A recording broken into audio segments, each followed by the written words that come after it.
नमस्कार दोस्तों, welcome to fresh bite. दोस्तों, हाल ही में एक क्लिप पूरी दुनिया में वायरल हुई है।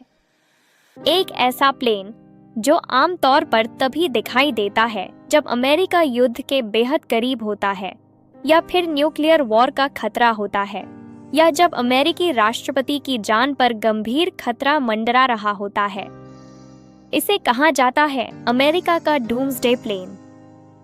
हैरानी की बात यह है कि करीब 50 साल बाद पहली बार यह प्लेन खुलेआम स्पॉट किया गया है और इसके विजुअल्स सामने आए हैं।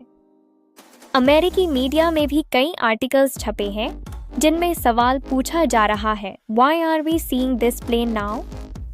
यहाँ तक कहा जा रहा है कि अगर आपने यह प्लेन देख लिया तो समझ लीजिए कि हालात बेहद गंभीर हैं।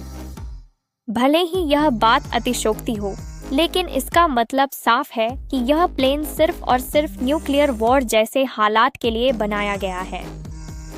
सबसे पहले यह समझना जरूरी है कि डूम्सडे शब्द का मतलब क्या होता है। अब्राहमिक फेथ्स, खासकर क्रिश्चियनिटी में माना जाता है कि एक दिन ऐसा आएगा जब पूरी दुनिया तबाही की चपेट में होगी, आग, विनाश और मानव सभ्यता का अंत। यही वजह है कि डूम्सडे शब्द इतना पॉपुलर हो गया कि सुपरमैन के सबसे ताकतवर दुश्मन का नाम भी डूम्सडे रखा गया। अब सोचिए, जब अमेरिका अपने एक प्लेन को ही डूम्सडे प्लेन कहता है तो उसका मैसेज कितना खतरनाक हो सकता है।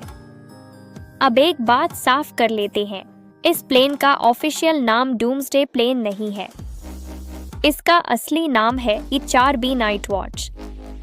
यह असल में बोइंग 747 का एक मिलिटराइज्ड वर्जन है, लेकिन इसे इस तरह से डिजाइन किया गया है कि न्यूक्लियर वॉर के दौरान भी अमेरिकी राष्ट्रपति पूरी तरह से सुरक्षित रह सकें।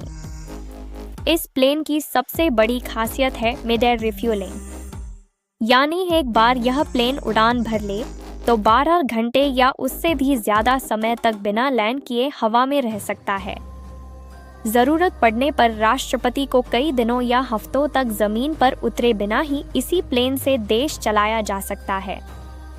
प्लेन के अंदर बड़े बड़े कॉन्फ्रेंस रूम्स हैं, जहां हवा में ही वॉर ब्रीफिंग्स दी जा सकती हैं। अमेरिकी एयरफोर्स, आर्मी और बाकी टॉप ऑफिशियल्स यहां मौजूद रह सकते हैं। प्रेजेंटेशन, डॉक्यूमेंट्स और कमांड फैसिलिटी सब कुछ इसी प्लेन के अंदर है।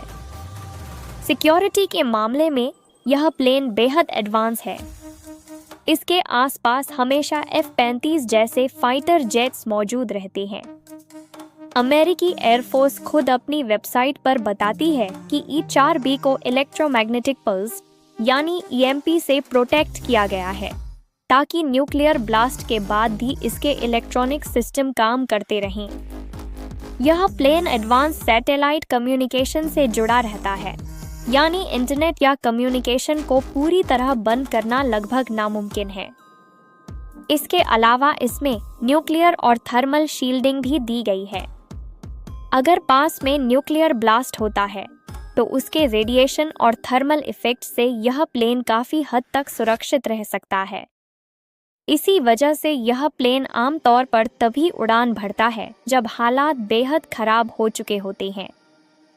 अब सवाल उठता है कि यह प्लेन अचानक अभी क्यों दिखा, जबकि यह सालों से एक्टिव है, लेकिन आमतौर पर मीडिया की नजरों से दूर रहता है। इस बार यह लॉस एंजेलिस जैसे हाई प्रोफाइल एयरपोर्ट पर लैंड करता दिखा, जहां मीडिया की मौजूदगी हमेशा रहती है। यह अपने आप में एक बहुत बड़ा संकेत है, खासकर ऐसे समय में जब डोनाल्ड ट्रंप लगातार युद्ध की बातें कर रहे हैं, अलग अलग देशों को धमकी भरे बयान दिए जा रहे हैं और अमेरिका का डिफेंस बजट जबरदस्त तरीके से बढ़ाया जा रहा है। ऐसे माहौल में डूम्सडे प्लेन का दिखना पूरी दुनिया के लिए एक मैसेज माना जा रहा है कि अमेरिका किसी भी हद तक जाने के लिए तैयार है, यहाँ तक कि न्यूक्लियर हथियारों के इस्तेमाल तक। अब सवाल आता है भारत का। क्या भारत के पास भी ऐसा कोई डूम्सडे प्लेन है? इसका सीधा जवाब है नहीं। भारत के पास ऐसा कोई स्पेशली डिजाइन किया गया न्यूक्लियर कमांड एयरक्राफ्ट नहीं है। हाँ, जरूरत पड़ने पर मिलिट्री ट्रांसपोर्ट प्लेन्स और मिड एयर रिफ्यूलिंग के जरिए प्रधानमंत्री और बाकी लीडरशिप को हवा में सुरक्षित रखा जा सकता है। लेकिन अमेरिका जैसे लेवल की न्यूक्लियर शील्डिंग और कमांड फैसिलिटी वाला प्लेन भारत के पास फिलहाल नहीं है। अमेरिका के पास 2 ऐसे प्लेन हैं, E-4B नाइट वॉच और E-6B मर्करी। रूस के पास भी इसी तरह का एक प्लेन है जिसे मैक्सडोम कहा जाता है। चीन के बारे में माना जाता है कि उसके पास भी ऐसा प्लेन मौजूद है, लेकिन उसकी डिटेल्स आज तक ऑफिशियली सामने नहीं आई है। तो अब सवाल आपसे है, क्या भारत को भी अपना खुद का डूम्सडे प्लेन बनाना चाहिए या फिर इस तरह के खर्च से बचना चाहिए? कमेंट सेक्शन में जरूर लिखिएगा कि आपकी क्या राय है।